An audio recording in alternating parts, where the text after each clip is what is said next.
ప్రియమైన దేవుని బిడ్డలారా, దేవుని యొక్క పరిశుద్ధ సన్నిధిలో మరొక పర్యాయము ఈ విధంగా ప్రభుని స్తుతించడానికి, ప్రభునామాన్ని ఘనపరచడానికి ఆ సర్వోన్నతుడైన దేవుడు ఇచ్చిన సమయాన్ని బట్టి ఆయనకే మహిమ కలుగును గాక. మరి కూడి వచ్చినటువంటి దేవుని చేత ప్రేమింపబడి పరిశుద్ధులుగా ఉండడానికి పిలువబడిన మీ అందరికీ కూడా ప్రభునామములో షలోం. దేవుని కృపా సమాధానాలు ప్రభు మనెల్లరకు అనుగ్రహించును గాక. పరిశుద్ధ గ్రంథంలో ఒక 2 మాటలు మనం ధ్యానం చేయడానికి ప్రయత్నం చేద్దాం. అపోస్తుల కార్య గ్రంథంలో 2వ అధ్యాయము 47వ వచనాన్ని మనం ధ్యానం చేద్దాం. చూడండి ఒకసారి. ఆనందముతోనూ ఓకే మరియు ప్రభు రక్షణ పొందుచున్న వారిని అనుదినము వారితో చేర్చుచుండెను. మళ్ళీ 12వ అధ్యాయము 24వ వచనం. దేవుని వాక్యము ప్రబలమై వ్యాపించుచుండెను. దేవునికి స్తోత్రం.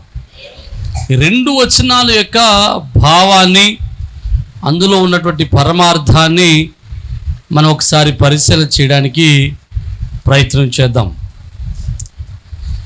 ఇక్కడ రాస్తూ ఉన్నాడు 12వ అధ్యాయంలో అంటాడు, దేవుని యొక్క వాక్యము ప్రబలమై వ్యాప్తి చెందుతుంది.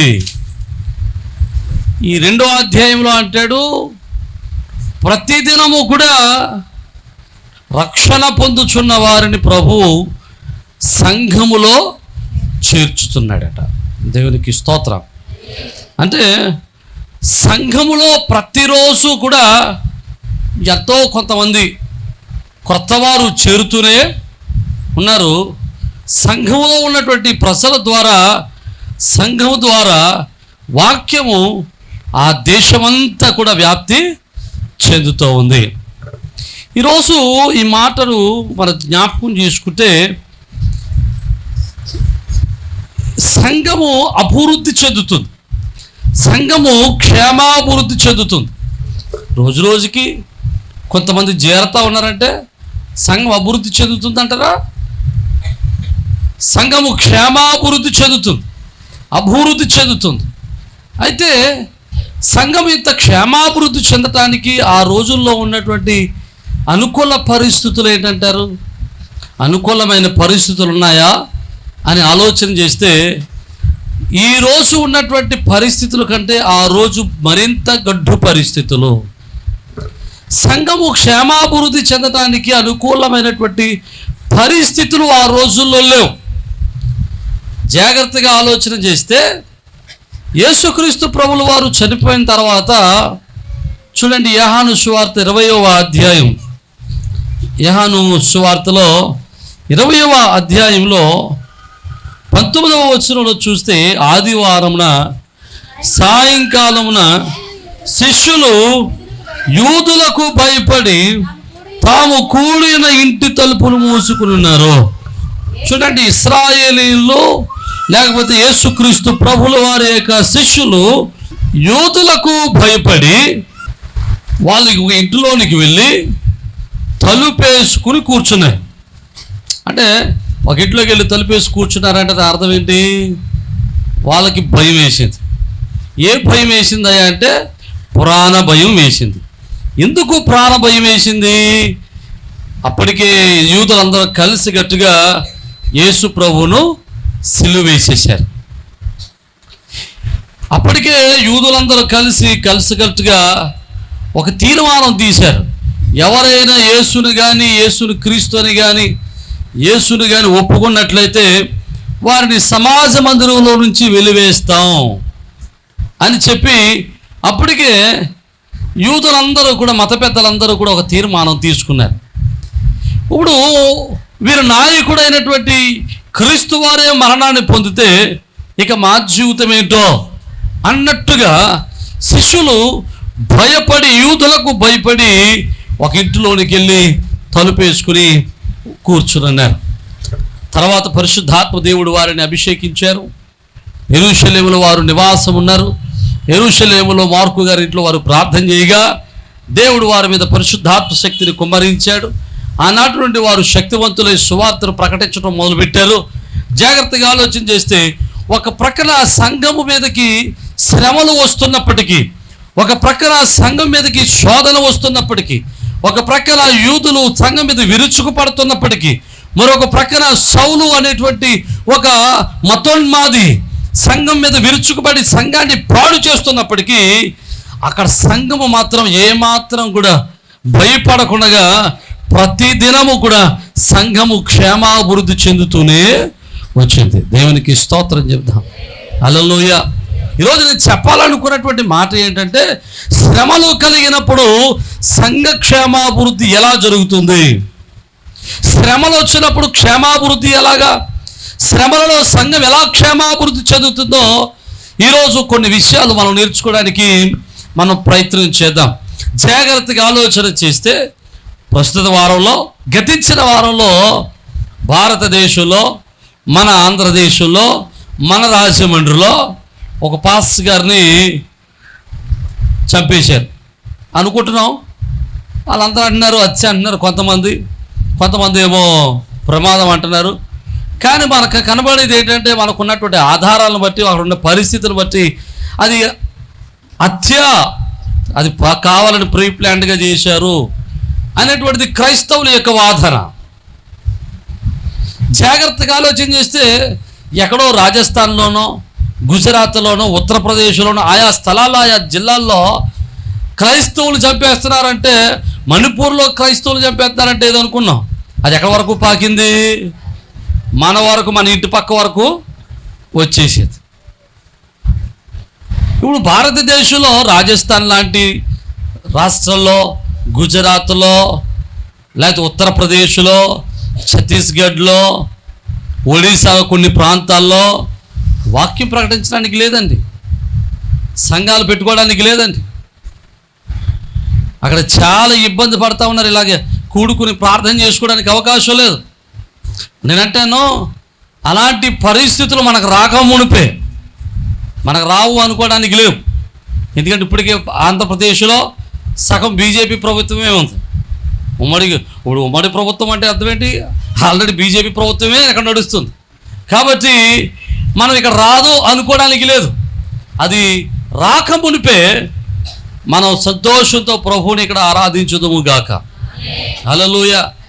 అప్పుడు వచ్చిన తర్వాత అయ్యో అవకాశం ఉంటే బాగుండండి, ప్రార్థన ఎడితే బాగుండండి, ప్రార్థనకు వద్దాం అనుకోండి అంటే కుదరదు. ఇక అప్పుడు అవకాశం ఉండదు కనుక దయచేసి వినండి. మరి ఇలాంటప్పుడు సంఘం ఎలా క్షేమాభివృద్ధి చెందుతుంది? సంఘం ఎలాగ అభివృద్ధి చెందుతుంది? ఒక ప్రక్కన సేవకులు చంపుతున్నారు, మాట్లాడే వాళ్ళు చంపుతున్నారు. మన కుర్రోడు అంటున్నాడు, ఆ వీడియో మీకు పెట్టినట్టున్నాను నేను. ఒక కుర్రోడు అంటున్నాడు, మా హిందువులంటే అంతే, మేము ఎవరినైనా చంపేస్తాం, అసలు కత్తి నా దగ్గర గన్ను ఉంటే నేనే కాల్చిపాడేద్దును. చాలా కాన్ఫిడెంట్గా నన్ను ఎవడేం చేస్తాడు అన్నట్టుగా మాట్లాడుతున్నాడు అతను. అంటే హిందువులు ఎలా తయారైపోయారంటే దాని అర్థం అవసరమైతే సేవకుల్ని, పాస్టర్స్ని, సంఘాలని చంపేయడానికైనా సిద్ధమైపోయారు. వాళ్ళ మతం అది నేర్పింది వాళ్ళకి. జాగ్రత్తగా ఆలోచన చేద్దాం. ఏమో రేపు పరిస్థితి ఎట్లా ఉంటుందో, సేవకులు కదలడానికి ఉండకపోవచ్చు.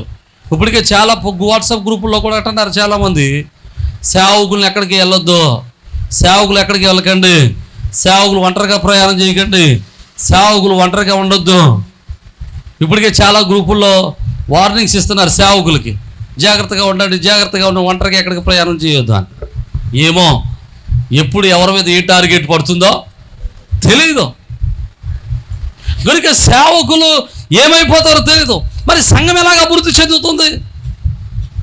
జాగ్రత్తగా ఆలోచన చేస్తే సంఘము క్షేమాభివృద్ధి చెందటానికి శ్రమలలో కూడా, కష్టాలలో కూడా, సేవకుడు కదలేని పరిస్థితుల్లో కూడా సంఘము క్షేమాభివృద్ధి చెందాలి. దీనికి ఈనాడు కాదు, ఆనాడే పరిశుద్ధాత్మ దేవుడు ఒక ప్రణాళికను సిద్ధం చేశాడు. ఏంటి ఆ ప్రణాళిక అంటే, పరిశుద్ధాత్మ దేవుడు సంఘాన్ని 3 విధాలుగా సిద్ధపరిచాడు. ఎన్ని విధాలుగా? 3 విధాలుగా సంఘాన్ని సిద్ధపరిచాడు. అందులో మొదటిది, సంఘాన్ని దేవుడు, పరిశుద్ధాత్మ దేవుడు ఎప్పుడైతే అభిషేకిస్తాడో, సంఘాన్ని ఎప్పుడైతే పరిశుద్ధాత్మ దేవుడు తాకుతాడో, ఎప్పుడైతే సంఘాన్ని, విశ్వాసిని పరిశుద్ధాత్మ దేవుడు అభిషేకిస్తాడో, అప్పుడు వారిలో పరిశుద్ధాత్మ దేవుడు ఆత్మఫలమునిస్తాడు. ఏమిస్తాడు? ఆత్మఫలం ఇస్తాడు. ఆత్మఫలం అంటే ఏంటి? చూడండి, గలతీ రాసిన పత్రిక 5వ అధ్యాయము 22వ వచనం. ఆత్మఫలమేమనగా, ఆత్మఫలమేనా ఫలాల? చాలామంది ఏమంటారంటే ఆత్మఫలాలు అంటారు. ఆత్మఫలాలు కాదు, ఇది ఒకటే ఫలం. ఒకటే ఫలం అంటే ఒక ఫలంలో, ఒక దానిమ్మలో ఉన్నటువంటి పిక్కల్లాగా, లేకపోతే గింజల్లాగా, లేకపోతే ఒక బత్తాయిలో ఉన్నటువంటి తొనల్లాగా, ఇది ఒకటే ఫలం. ఆ ఫలములో 9 భాగాలు ఉన్నాయి. ఈ ఆత్మఫలం ఫలించడం అంటే ఈ 9 దాంట్లో ఏదో ఒకటి ఫలిస్తాను, మిగతాది ఫలించడానికి అనడానికి లేదు. ఆత్మఫలం ఫలించడం అంటే ప్రతి విశ్వాసి 9 లక్షణాలు కలిగి ఉండాలి. ఆత్మఫలం ఫలించడం అంటే 9 లక్షణాలను కలిగి ఉండాలి. ఇందులో ఒకటి ఉంటుందండి, ఒకటి ఉండదండి అనడానికి లేదు.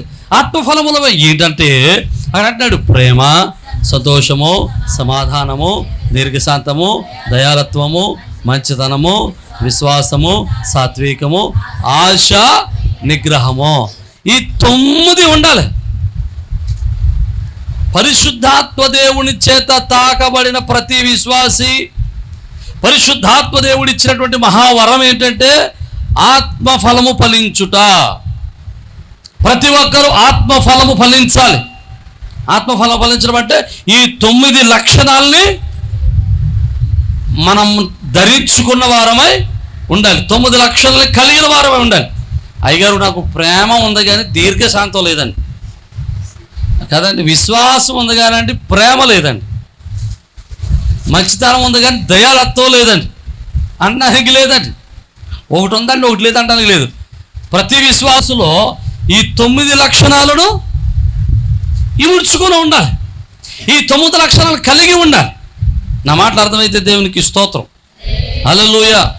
మీరు ఇంటికి వెళ్ళి కూడా మీ జీవితాల్లో ఈ 9 లక్షణాలు ఉన్నాయో లేవో ఒకసారి పరిశీలన చేసుకోండి. ఏదో ఒకటి ఉంటే సరిపోదు, 9 ఉండాలి. 9 ఒక ఫలముగా ఫలించాలి. అందుకని యోహాను సువార్తలు అంటాడు, ఫలించని ప్రతి తీగ నాలో నుంచి తెప్పివేయబడుతుంది. ఫలించిన ప్రతి తీగ తీసుకెళ్ళి ఎక్కడ పడేస్తారట? అగ్నిగుండంలో, అగ్నిలో పడేస్తారట. కనుక మనం క్రైస్తవులు అని చెప్పుకుంటే సరిపోదు, కానీ ప్రతి ఒక్కరు కూడా ఈ ఆత్మఫలము ఫలించాలి. నా మాటలు అర్థమైతే దేవునికి స్తోత్రం. హల్లెలూయా. మీకు మంచి మాట చెబుతాను, జాగ్రత్తగా వినడానికి ప్రయత్నం చేయండి.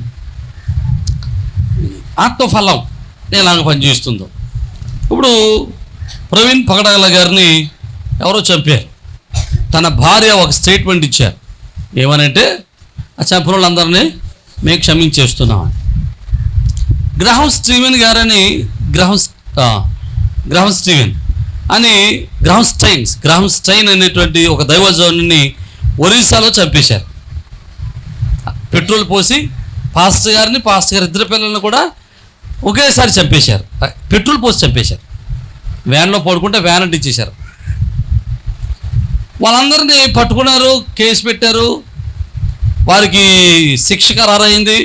వెంటనే గ్రహం స్టైన్ గారి యొక్క భార్య కోర్టుకు ఒక ఉత్తరం రాసింది, అయ్యా వాళ్ళని ఏమీ శిక్షించొద్దు, మేము వారిని క్షమిస్తున్నాం. సిరియా దేశంలో పోయిన 4 సంవత్సరాల క్రితం ఒక 22 మందిని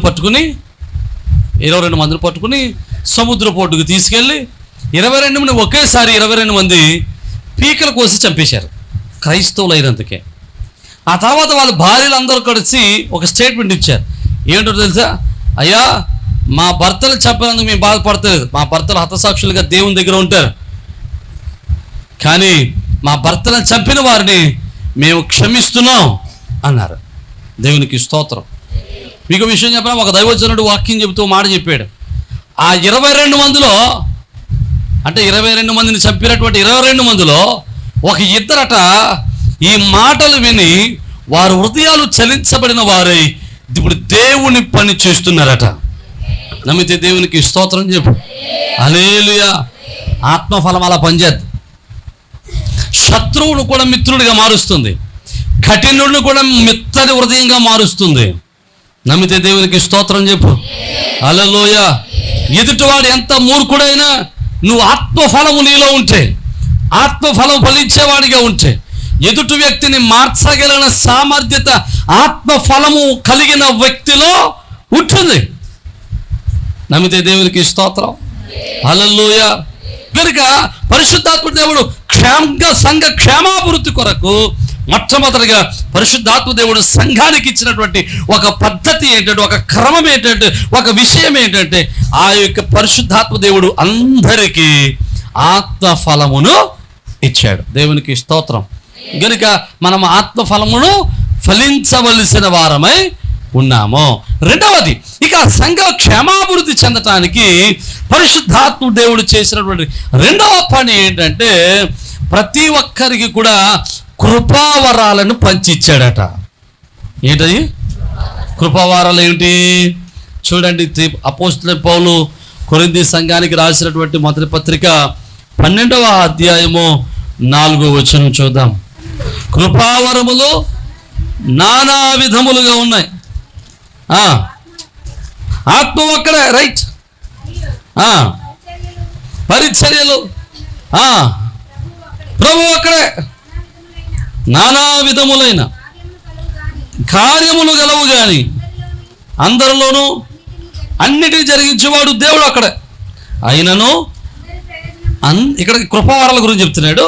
అయినను అందరి ప్రయోజనము కొరకు. అందరి ప్రయోజనం అంటే కొంతమంది ప్రయోజనం కొరకేనా? కాదు, అందరి ప్రయోజనం కొరకు. ప్రతివానికి అంటే సేవకులకి మాత్రమేనా? చెప్పట్లేదు మీరు. ప్రతివానికి అంటే సంఘములో చేర్చబడిన ప్రతివానికి. చాలా విషయాల్లో మా సేవకులు ఆత్మవరాల్ని కొన్ని వాళ్ళ సొంతం చేసేసుకున్నారండి. కొన్నిటిని మాత్రమే విశ్వాసులు కుదిరారు, మిగతా అంటే వాళ్ళ సొంతం. ఆ ఆత్మవరాల్లో ఎవరికైనా ఈ ఆత్మవరాలు ఏదైనా ఒకటి ఉందనుకోండి, వెంటనే వీడు పాస్టర్ అయిపోతాడు.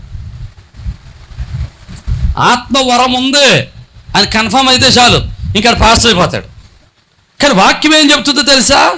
సంఘము క్షేమాభివృద్ధి చెందడానికి అందరూ ప్రయోజనం కొరకు ప్రతివానికి కూడా ఆత్మ ప్రత్యక్షత అనుగ్రహింపబడుతుంది. ప్రతివానికి ప్రత్యక్షత అనుగ్రహింపబడుతుంది. ఎలాగా? కొంతమందికి ఏమో ఆత్మ మూలముగా బుద్ధివాక్యము, మరో అందరికి జ్ఞానవాక్యము, మరో అందరికి విశ్వాసము, మరో అందరికి స్వస్థపరచు వరము, మరికొందరికి అద్భుతాలు చేయ శక్తి, మరికొందరికి ప్రవచన వరము, మరొకరికి నానా భాషలు మాట్లాడే వరము, మరికొందరికి భాషలకి అర్థము చెప్పు వరము. టోటల్ 9.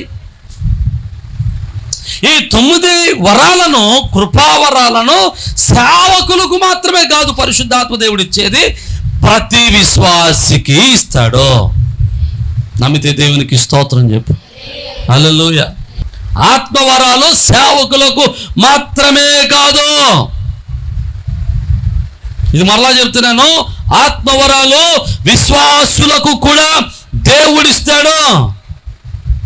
సేవకులకు మాత్రమే కాదు, సేవకులతో సేవకులతో కలిపి విశ్వాసులకు కూడా ఒక్కొక్కరికి వారి విశ్వాస పరిమాణము చెప్పిన, ప్రతి ఒక్కరికి వారి యొక్క విశ్వాస పరిమాణము చెప్పిన ఆత్మవరములను పంచి పెడతాడు. నమ్మితే దేవునికి స్తోత్రం చెప్పు. హల్లెలూయా. అయితే ఆత్మవరములు కలిగిన ప్రతి ఒక్కడు సేవకుడు కాదు. నా మాట అర్థమవుతున్నాయా? ఆత్మవరం పొందుకున్న ప్రతి ఒక్కడు సేవకుడు కాదు. మరి ఎందుకు ఆత్మవరాలు ఇచ్చాడండి దేవుడు? జాగ్రత్తగా ఆలోచన చేయండి. ఆ రోజుల్లో సంఘం మీదకి భయంకరమైన శ్రమ, భయంకరమైనటువంటి శోధన, భయంకరమైనటువంటి తిరుగుబాటు, భయంకరమైనటువంటి హింసలు. కనుక పరిశుద్ధాత్మ దేవుడు ఏమనుకున్నాడు తెలుసా? పరిశుద్ధాత్మ దేవుడు ఏం చేశాడు తెలుసా? ఇక సువార్త ప్రకటన సేవకుడి ద్వారా కాదు, ప్రతి విశ్వాసి ద్వారా జరగాలనుకున్నాడు. నమ్మితే దేవునికి స్తోత్రం చెప్పాలి. హల్లెలూయా. ఎలాగా? ఏంటది? చెప్పట్లేదు.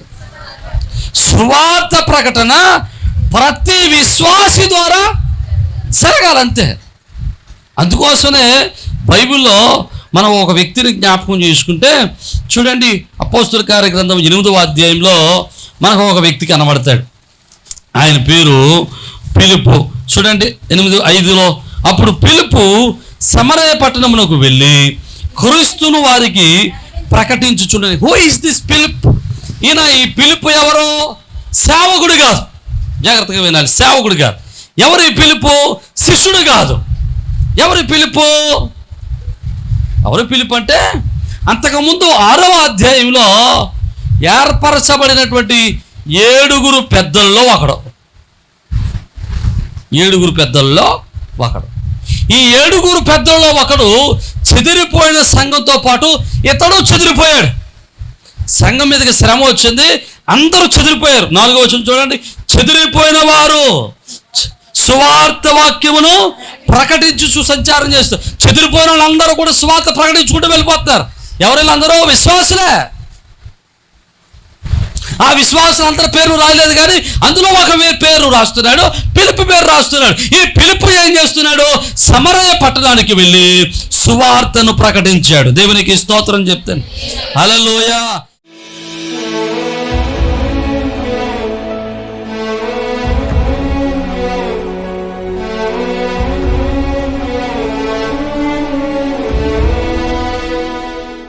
పరిశుద్ధుడు, కృపగలిగిన దేవా, జీవాధిపతి, సర్వోన్నతుడు, సర్వ సృష్టికర్తమైన ప్రభువా, మీ గణనామాన్ని బట్టి మీకే కృతజ్ఞతాస్తుతులు.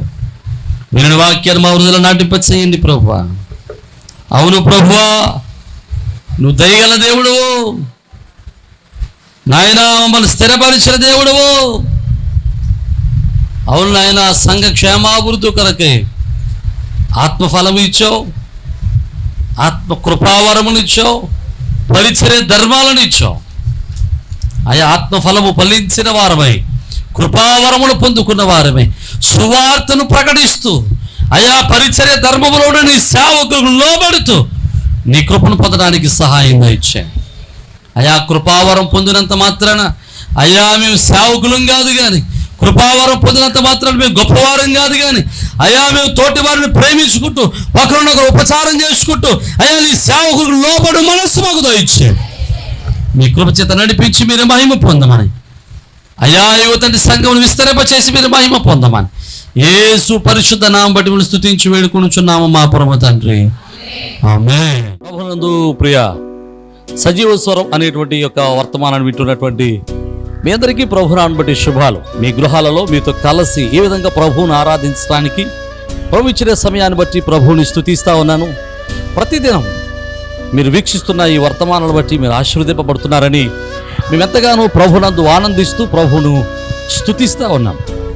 మీరు ఇస్తున్నటువంటి ప్రతి మెసేజ్, లేకపోతే మీరు ఇస్తున్నటువంటి ఈ యొక్క ప్రోత్సాహం దేవుని పనులు మమ్మల్ని ఎంతగానో బలవంతులు చేస్తూ ఉంది. కనుక మీరు ఈ వర్తమానాల చేత ఆశీర్వదింపబడుతున్నట్లయితే ఇంకా అనేక మందికి ఈ వర్తమానాల్ని పరిచయం చేయండి. అలాగే ఈ వర్తమానాల చేత మీరు ఆశీర్వదింపబడుతున్నట్లయితే తప్పనిసరిగా ఈ యొక్క పరిచర్యలో మీ వంతు సహకారాన్ని, భాగస్వామ్యాన్ని పంచుకోవాలని ప్రభు పేరట మిమ్మల్ని ప్రేమతో ఆహ్వానిస్తూ ఉన్నాం. చాలా మంది అడుగుతూ ఉన్నారు, అయ్యా మేము ఈ పరిచర్యలు ఎలా పాలుభాగస్తులం కావాలి అని.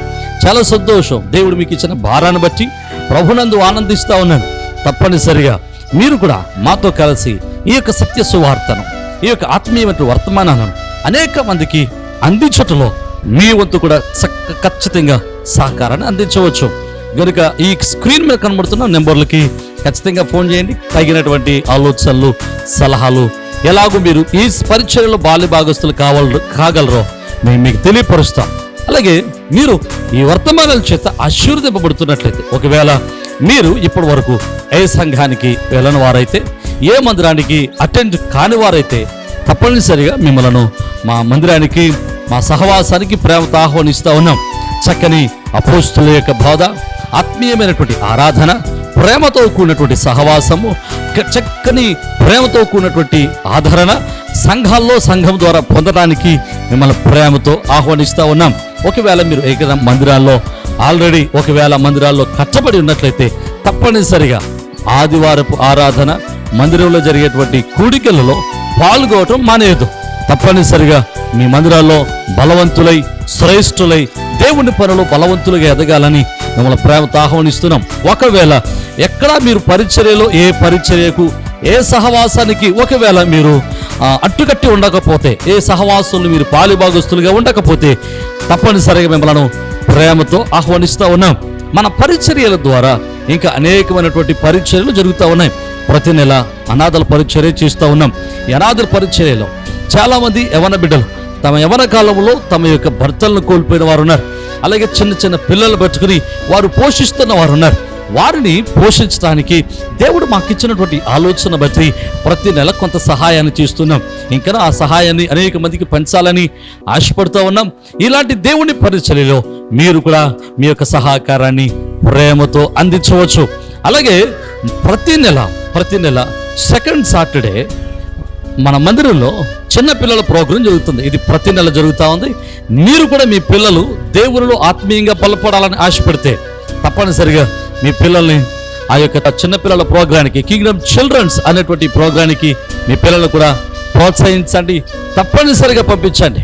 ఉదయం 9 గంటల నుంచి 4 గంటల వరకు చక్కని పాటలు, చక్కని కథలు, చక్కని ఆరాధన, దైవభక్తి, అలాగే విశ్వాసంలో వారిని బలపరచడానికి ఎంతో మేము తోడ్పడుతూ ఉన్నాం, వారిని బలపరుస్తూ ఉన్నాం. అది మీ పిల్లలకు ఆత్మీయంగా బలపడడానికి, విశ్వాసాలు బలపడడానికి ఎంతగానో దోహదం చేస్తూ ఉంది. తప్పనిసరిగా ఈ పరిచర్యలో మీరు కూడా పాలిభాగస్తులై ఉండాలని ప్రభు పేరిట మనం చేస్తున్నాం. అలాగే ఇండియా ప్రేయర్ లీగ్ అనేటువంటి ఒక ప్రార్థనా సహవాసాన్ని నడిపిస్తూ ఉన్నాం. మిమ్మల్ని కూడా ప్రేమతో ప్రార్థనా సహవాసంలోనికి ప్రేమతో ఆహ్వానిస్తూ ఉన్నాం. తప్పనిసరిగా మీరు ఫోన్ చేయండి, తగిన విషయాలన్నీ మీతో పంచుకుంటా. అలాగే మీరు ఒకవేళ యూట్యూబ్ ద్వారా వాక్యాన్ని విన్నట్లయితే, ఒకవేళ ఈ వాక్యం ద్వారా ఈ వర్తమానాల ద్వారా మీరు ఆశీర్వదింపబడిన వారైతే ఖచ్చితంగా ఈ యొక్క వర్తమానాలు అనేక మందికి పరిచయం చేయండి. ఈ యొక్క వర్తమానాలని మీరు అనేక మందికి పరిచయం చేసి ఈ యొక్క పరిచర్యలో మీరు కూడా తప్పనిసరిగా పాలుభాగస్తులు కావాలని, పరిచర్యలో మీరు కూడా తప్పనిసరిగా చేతులు కలిపి దేవుని యొక్క రాజ్య వ్యాప్తిలో ప్రయాసలో మీరు కూడా మాతో కలిసి రావాలని ప్రేమతో ఆహ్వానిస్తూ ఉన్నాం. ఒకవేళ మీరు రావాలి అనుకుంటే తప్పనిసరిగా మీ విషయాలు మాకు తెలియపరచండి. మీ కొరకు, మీ కుటుంబాల కొరకు, మీ బిడ్డల కొరకు మేము అనునిత్యం ప్రార్థన చేస్తున్నాం. ప్రభు కృప మీకును, మీ కుటుంబాలకును, మీ బిడ్డలకును ఎలా తోడే ఉండి మిమ్మల్ని స్థిరపరిచి ఆదరించును గాక. ఆమేన్.